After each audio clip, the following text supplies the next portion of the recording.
Welcome back to Beauty Uncovered. I'm your host, Danielle Frank. Over the years, I have come to appreciate how beautiful it is to watch someone chase their dreams. Of course, it's always wonderful to see people who seem to have everything they could possibly want, kind of like on Instagram, where the heroine is living her best life. But really, it's the journey to that best life that we identify with. Think of every movie ever where we obsess over the heroine.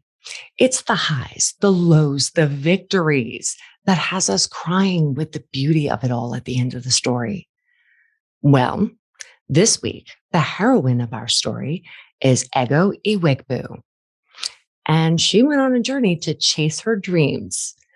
And there was huge successes and some failures and lessons along the way that she chose not to stop her.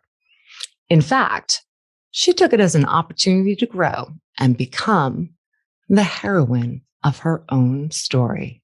We started talking before I hit record and we're like, la, la, la, la, la. We could just go on, right? And on. What a pleasure it is to have you on here. Thank you for coming. Lovely to meet you. Lovely to meet you, Danielle. I'm very glad that you've got me on this show. I'm looking forward to our conversation. I actually was saying to you that when I was reading your story, that all I kept on thinking was she is a heroine in her own story. Like she is doing what she needs to do to get done, the highs, the lows, the amazing accomplishments down to the challenges that are kind of we all as women sometimes face. It's really quite wonderful. And I want to really start off with, you went to school, got a degree in mathematics at King's College in London, and you got into the corporate world, was moving up that ladder. And I think there are a lot of people in today's world that can relate because we're hearing about this a lot, is that you just went, nope, this isn't for me. I'm going to be an entrepreneur in beauty. What inspired you? What made you think I need to be in beauty? So firstly, I want to just touch on the point of calling me the heroine of my own story. I have to say that it's the first time I've ever heard my story sort of packaged in that way. And I think you're spot on, Danielle. Mm-hmm. Like, wow, because I am my own, cheerleader. I really do push forward, even when I get advised to not do it, or it's going against everything that that my upbringing or my conditioning or the expectations around my life through family, etc. I just push through and I just carry on doing whatever it is that is in my heart. And I have to say, I was having a very long conversation with a friend this weekend who's going through a lot of life changes and was really sort of struggling. And so we did this mind map on the board, just breaking down all the things that are in her head. And at the end of it, I said to her, you've got to choose joy. You've always got to choose joy, because I couldn't possibly live a moment of my life in a situation that I don't want to be in. I just don't do that. I didn't do it with my job. I didn't do it with my degree. My family wanted me to do medicine. My father's a professor of orthopedics. I'm the firstborn. It was expected of me to become the doctor. And that was my first big sort of, I'm not doing that, I'm doing this moment, sort of standing up for myself and deciding that that's not what I want to do. I'm going to do what I want to do, which is mathematics, because it was easier. It was just a subject that I really enjoyed. So I chose that. And then when I started the job and I realized I didn't like the job, I said, no, I'm not staying here. I'm going to start my own business and I want to open a nail salon. So I'm going to do that, and the same thing, that thread goes through my whole life, including, dare I say, getting divorced, for example, when it was not expected of me to do that, or the choice to stay in the marriage would have been the easier choice or the safer choice, or or what could be described as the better choice or whatever. But I realized that I was only going to be miserable, so I won't stay. Moving country. What do you mean you can't go there? You've got to stay here. I still go. I moved, and I choose joy in every step of the way. And even if that choice is a difficult one, or the road less traveled, as in it could be filled with all kinds of drama, etc., I still choose it because it's what's in my heart, and therefore it's the right thing to do. And I will always be happier in my life down that path than the one that is supposedly the better path in other people's eyes. Do you realize how rare that actually is? Because I find that in conversations I have with my friends and everything else, that comes with a lot of maturity a lot of times. As you get older, you start to kind of like push away all those things that you are kind of conformity, so to speak. You want to perform for the generations before you, for the expectations of the spouse, et cetera, et cetera. A lot of us don't figure that out until we're older. It's actually very rare to have someone that just bucks the norm right off the bat and says, no, I choose me. Well, that's the thing. That's why when you said I'm the heroine of my own story, I thought, oh my goodness, that's exactly what I've always been. Like, it's actually called courage, I think. I think I'm just, if anyone asks me what's my superpower and what was I born with that I think that I'm so grateful for, I'm super grateful for my courage. I am not afraid of life. I'm not afraid to live in this life and on this planet. I say to my children and I say to my friends who need advice, I always say, this is where you're from. You're from Earth, right? So this is your planet. I know it all sounds sci-fi and stuff, but it's the truth. We're not from Mars. There's nowhere else that we're from. You're here. You came out. You're born. And it's your world. You've got to live it. And I'm just not afraid. But I think it's even more than just courage. I think it's being insightful too. I mean, you have to have an open mind and almost be open to the idea that what is being fed to you, concepts, standards, whatever it may not necessarily be appropriate for you. Right. So, right. Yeah, exactly. I love, like I said, I love your story. I love that you've grown so much over the years, and from Nail Haven to writing some books about how to have a successful salon, and then moving to a whole different country, which I've lived in another country once before. That is a scary endeavor, especially if you don't know the area that well. And then you started a cosmetic brand. Yes, that's right. So it wasn't originally called The Good Mineral, correct? No, we weren't called The Good Mineral. We are called Miss London Cosmetics out here in Johannesburg, because after my first round of salons, Nail Haven, that I ended up losing after opening 6 of them, I became what was kind of known as Miss Salon, the queen of salons, the woman that really, I just know everything about salons because I had 6 of them and I knew that what was good about them and what wasn't good about them, what made them work, what didn't make them work, and so on. So I ended up writing 2 books on salon business and starting a consultancy in the UK called Miss Salon. And so then when I moved to South Africa and opened the first salons here with my business partner, Linda, we called them Miss Salon London. So it was MSL. And then having sort of created a really successful following of amazing clients in the salon, my mother came to visit me here in Johannesburg from London and said, Ego, you have got to get your sister's makeup into the salon.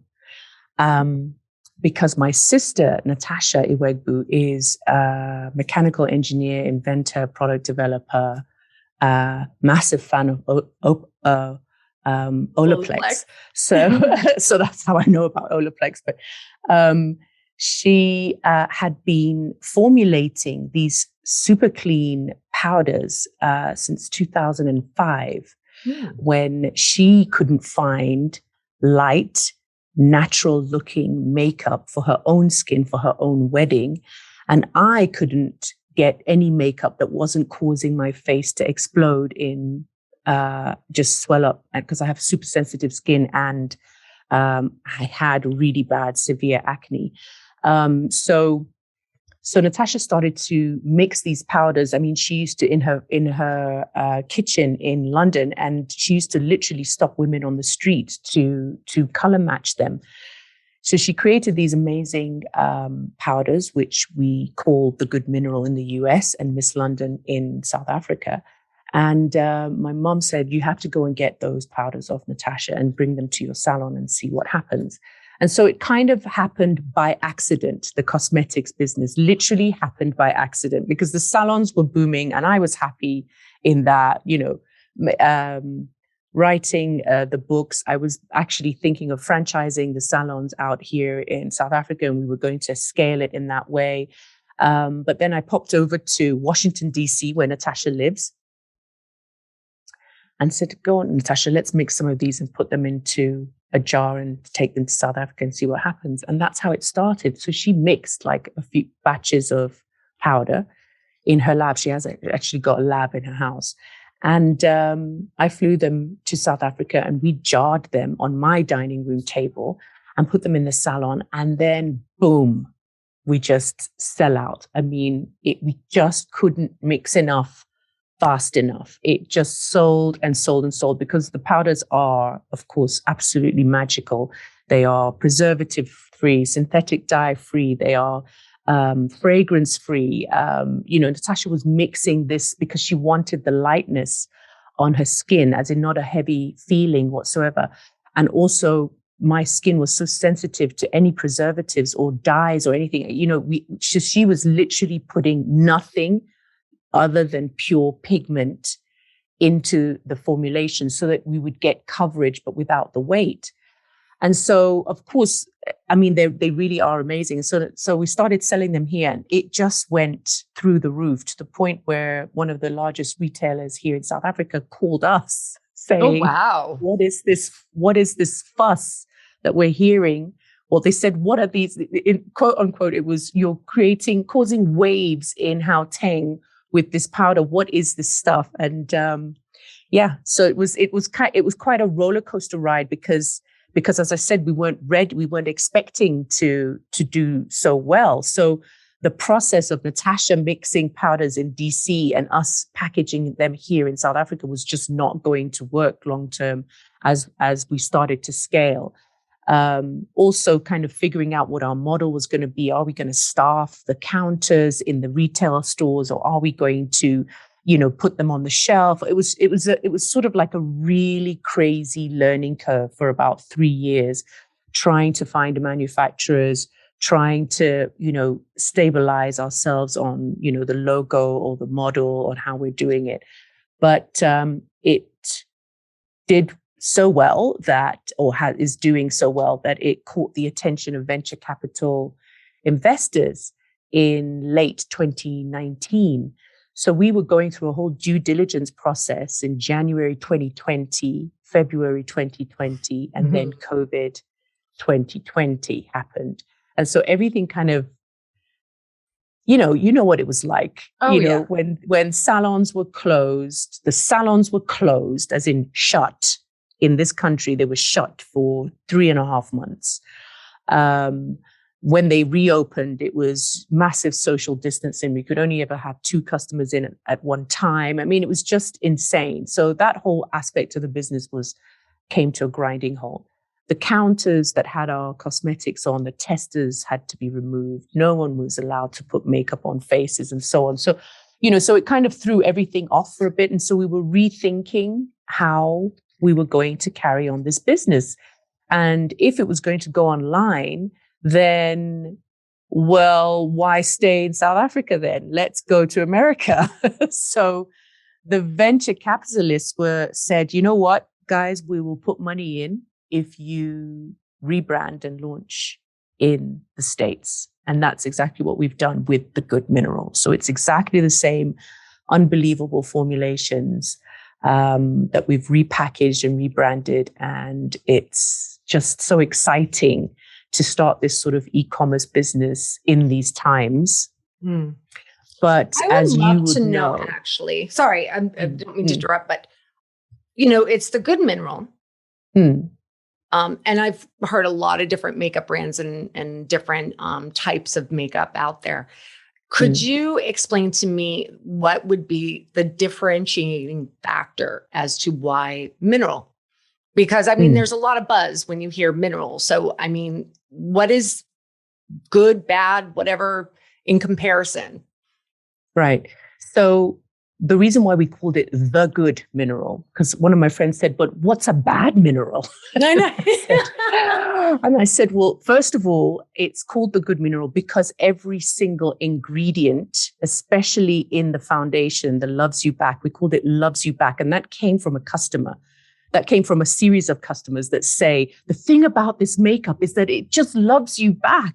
Oh. Like I love it. It loves me back. And I was like, there you go. It loves. This is why we're calling it Loves You Back. 3-in-1 powder foundation. So every ingredient in the Loves You Back 3-in-1 powder foundation is an actual mineral. It's not mineralized. It's not mineralizing. It's a mineral. Titanium dioxide is a natural occurring mineral. Zinc oxide is a natural occurring mineral. So there's nothing but mineral in the foundations, number one. Number two, when you talk about things like pigments versus dyes, right? There are no dyes in our makeup. So what we've got is pure natural pigments. So you've got intensity of color. So if you think about an area of your face that you want to camouflage, so for example, dark under eye circles or some rosacea or hyperpigmentation, what you want is a product that's going to give you the color and not the weight.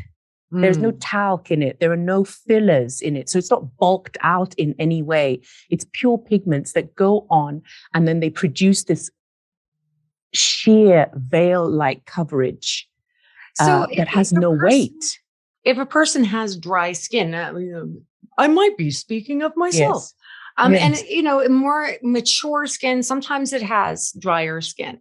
So when I sit there and I hear powder foundation, I'm like, no thanks, right? I'm thinking I need moisture. So, I mean, is there a, something I'm not understanding with the formulation, or is it just not appropriate for someone that has dry skin? It's very appropriate for someone who has dry skin and what's interesting is that Natasha formulated each shade from scratch. So it wasn't like the beige one is the foundation shade of Cocoa 6. We're just adding a little bit more, black iron oxide into it. No. So each shade was formulated from scratch for the skin tone. And what's interesting is, for example, in all the beige shades, there is no kaolin clay. So there's kaolin clay in Cocoa 6 and Cocoa 2 and so on, but there's no kaolin clay in beige because majority of beige customers have got a dry skin. So you don't want anything that's going to be soaking up any of your natural oils, in your foundation. So each shade is formulated from scratch for each skin type and tone. And what's interesting about it when it comes to dry skin is that there's nothing in the product that is going to be soaking up the oils off of your face. And also, the particle sizes are not nano, so they don't soak in. They sit and create a protective barrier on your skin rather than sort of soaking into your pores, blocking your pores and drying you up even further. So you will be amazed. And we even had a beauty editor that there's a video on our Instagram with her talking, saying that she cannot believe that this powder is giving her this sheer, light, fresh finish when she is so anti powder because she's got such dry skin and all she wants to do is plaster on oils and moisturizers. You could use your moisturizer, and then put the powder, dab the powder lightly on, remembering that it's got that pigment in it. So it's just going to give you that coverage and sit beautifully on the surface of your skin without drying you out. 100%. So, aside from the foundation, are there other pigments like, blush or any other to the line?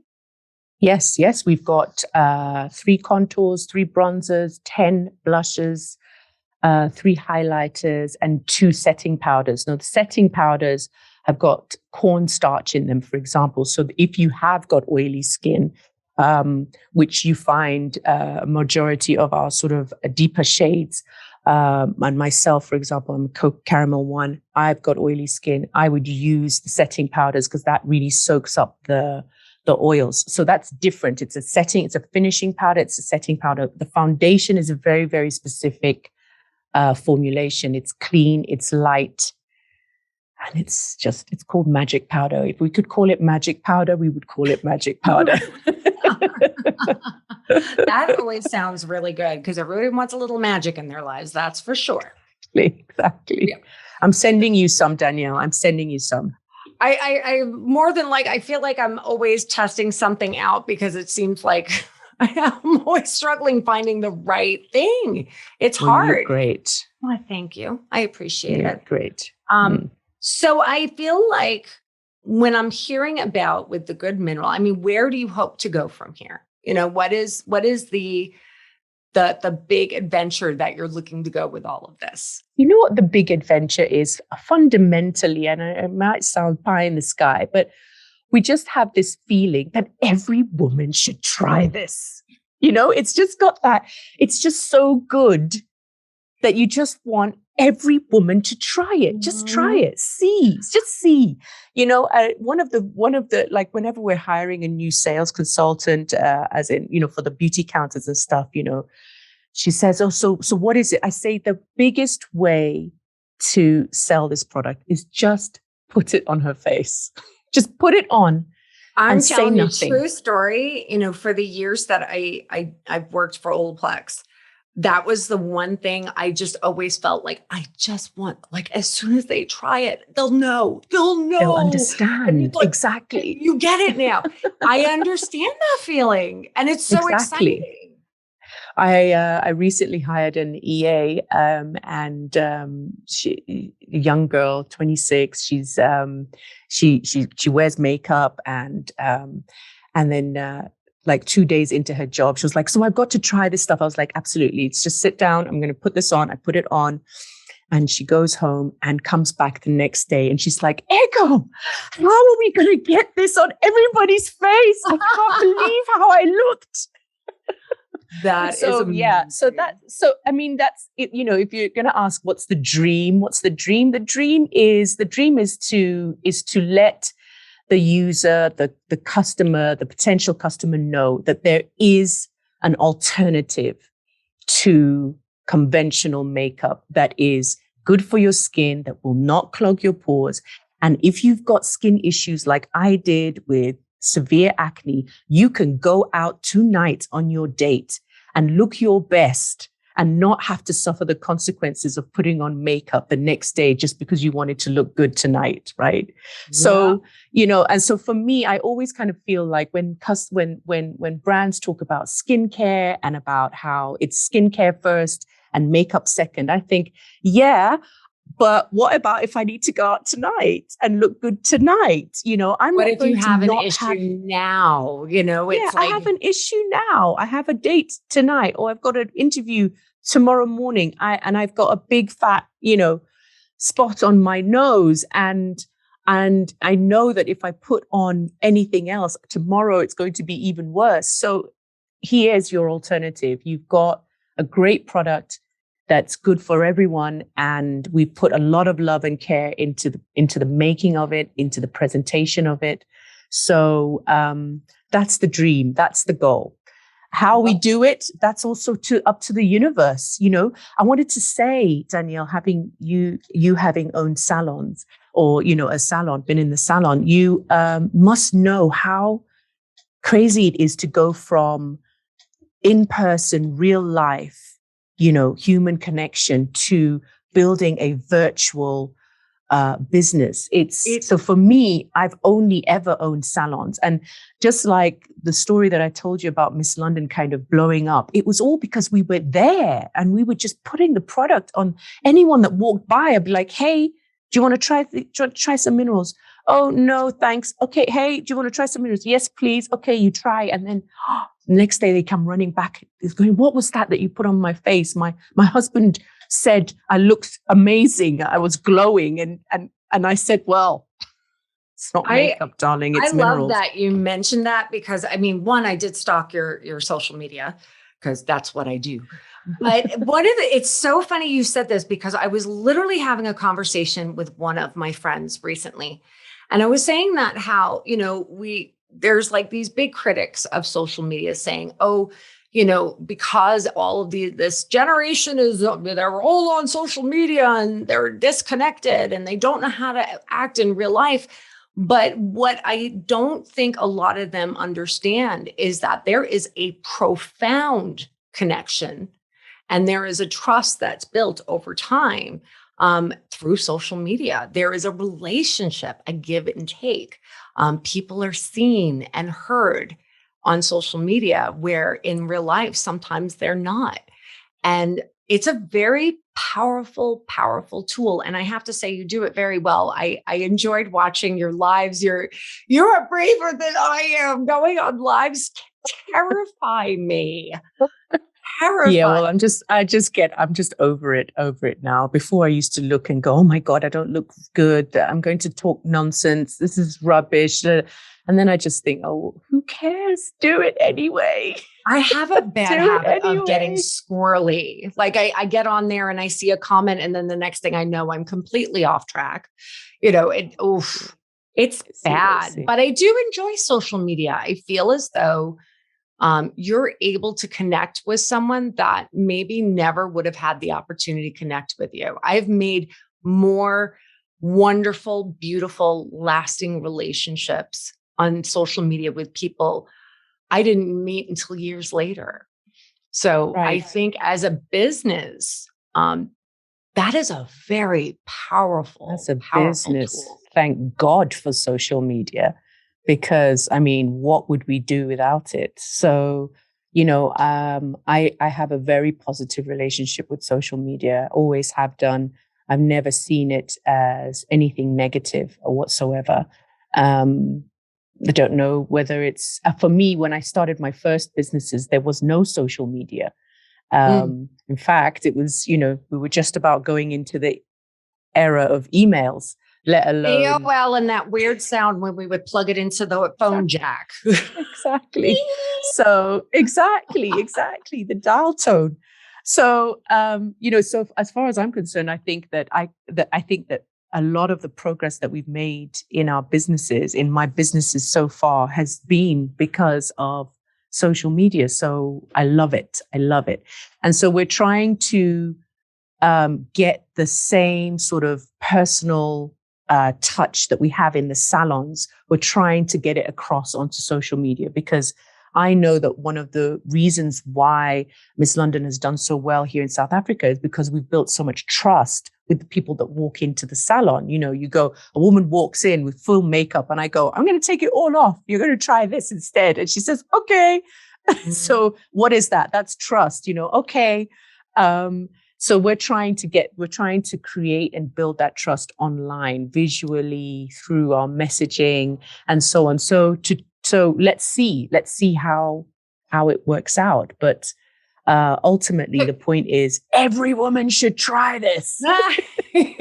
So I did see you on Instagram. Are you on TikTok at all?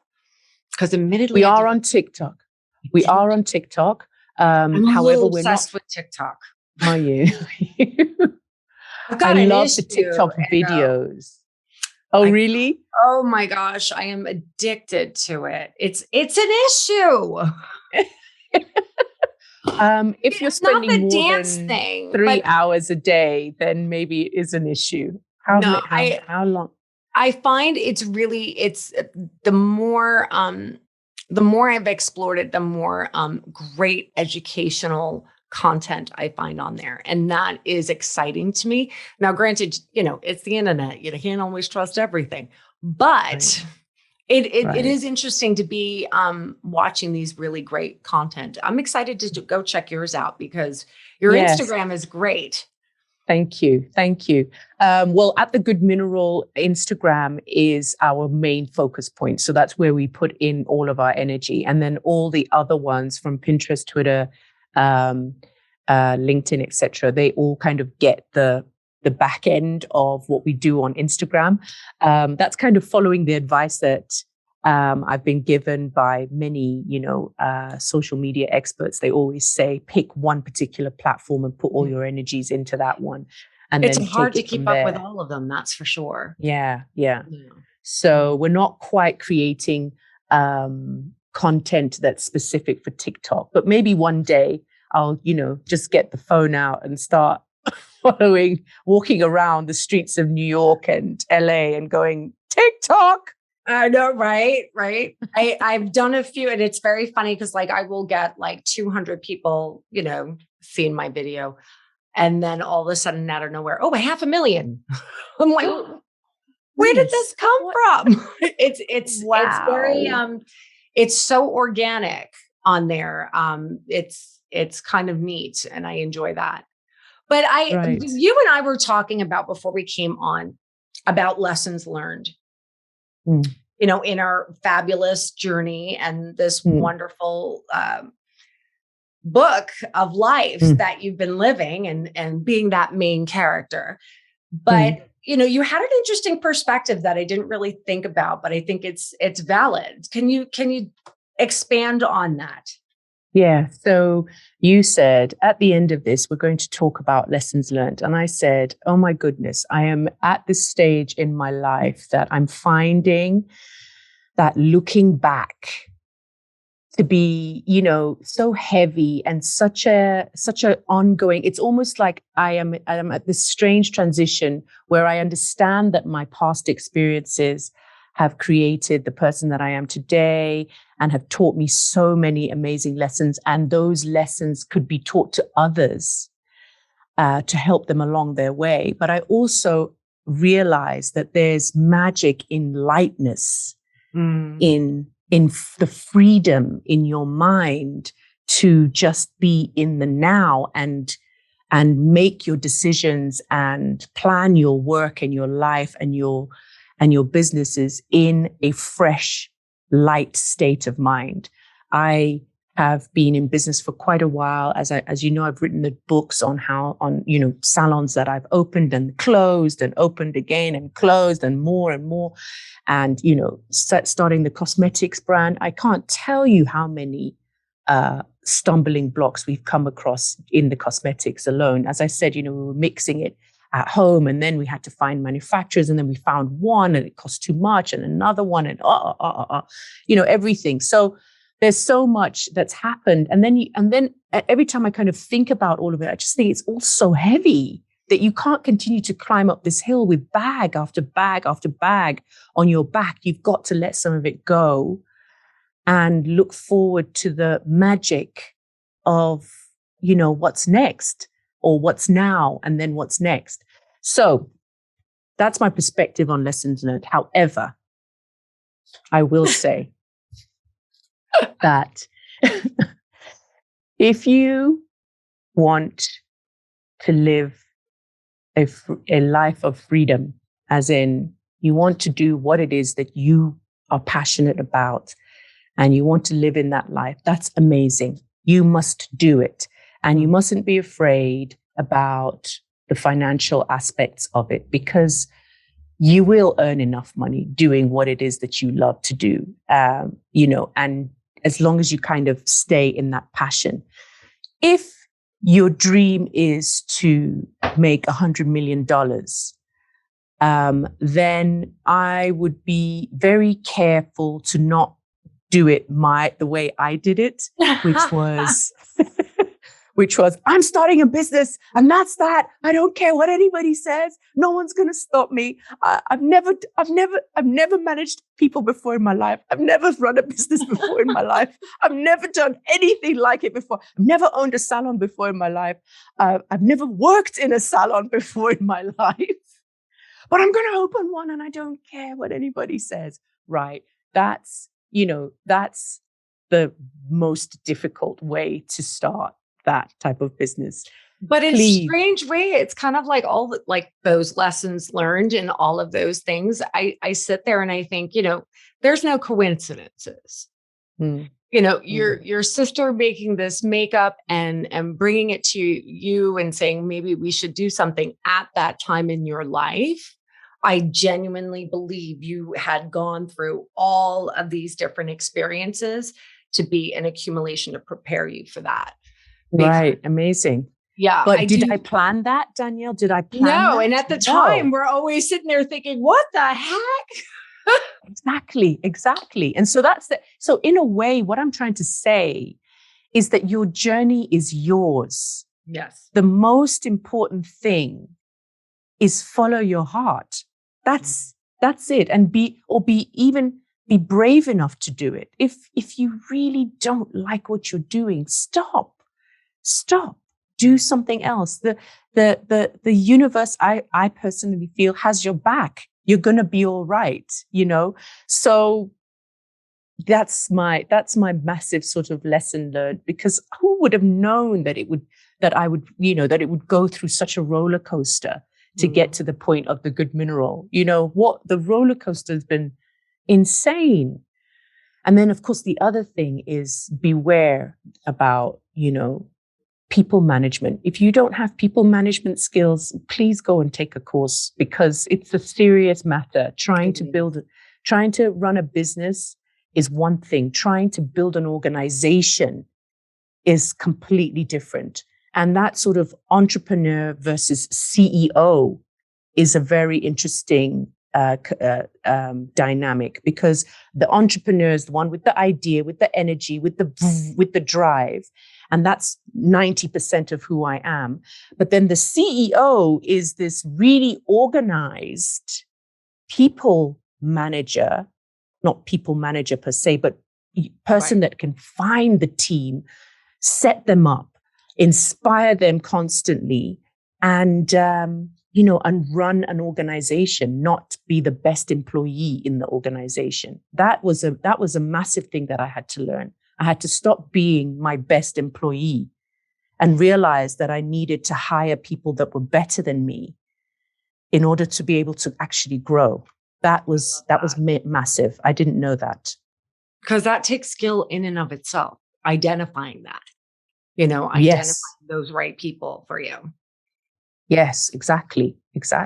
So difficult to identify. And then you find someone and then they leave you. And then you've got to go through the trauma of that loss and start again. And oh my goodness, there's so many things that are so difficult, but we persevere and we enjoy it all along the way. Well, I have really enjoyed basking in your energy, and I'm very excited to unfold the next chapter of your life and see where everything goes with the good mineral and all that comes out of it. And thank you for coming on here and telling us your story, because I think a lot of women relate and are proud of you as well. Oh, thank you. Thank you for giving me a new thing to think about being a heroine of my own story. This is massive. Of course, being the heroine of your own story can be quite lonely. I do have moments where I think to myself, can somebody else please ride this goddamn horse so I can sit on the back and just eat ice cream or something? That's what the supporting characters are for. Exactly. Well, thank you, Ego. I will talk to you soon. Thank you. Thank you.